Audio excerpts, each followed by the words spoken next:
Kidlat News Updates. Sa ating mga balita, environmental case laban sa China matatapos sa mga susunod na linggo ayon sa DOJ.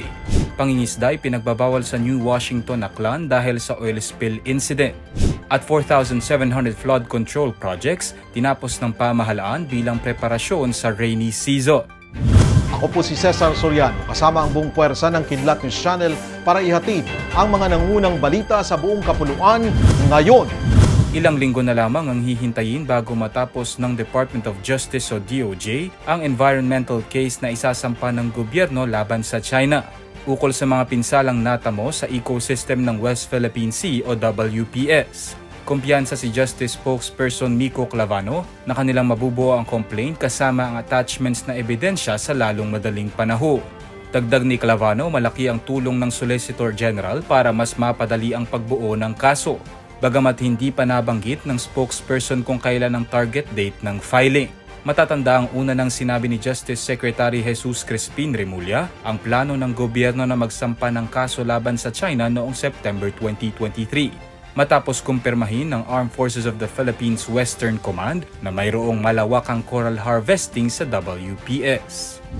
Naglabas ng executive order ang lokal na pamahalaan ng New Washington, Aklan kung saan suspendido ang fishing activities sa ilang mga lugar sa naturang bayan matapos ang isang oil spill sa Barangay Polo.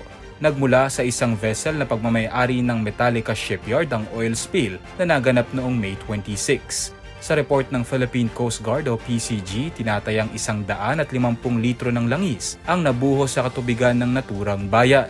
3 barangay ang direktang apektado ng insidente, kabilang ang lokasyon ng shipyard sa Barangay Polo. Umagos din ang langis sa Riverside area sa Barangay Poblasyon at Barangay Tambak. Ayon sa PCG, kasalukuyang pinipigilan ng mga otoridad ang pagkalat ng langis sa pamamagitan ng paglalagay ng absorbent pads at absorbent booms.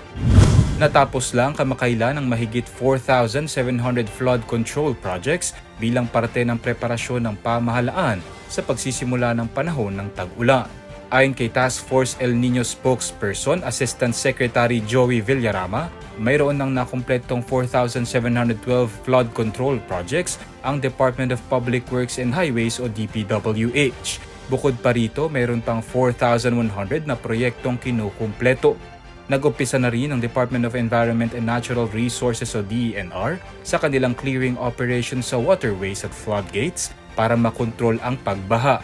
Dagdag ni Villarama, nagsilbing isang test case ang bagyong Aghon para maplano ng maayos ng pamahalaan ang mga hakbang para harapin ang rainy season at La Nina.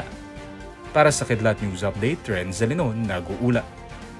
Atin niyo pong natunghayan ang mga headlines sa mga nakalipas na oras. Manatiling nakatutok para sa mga susunod na updates at breaking news. Ako po si Cesar Soriano, kasama niyo sa bawat pagputo ng balita.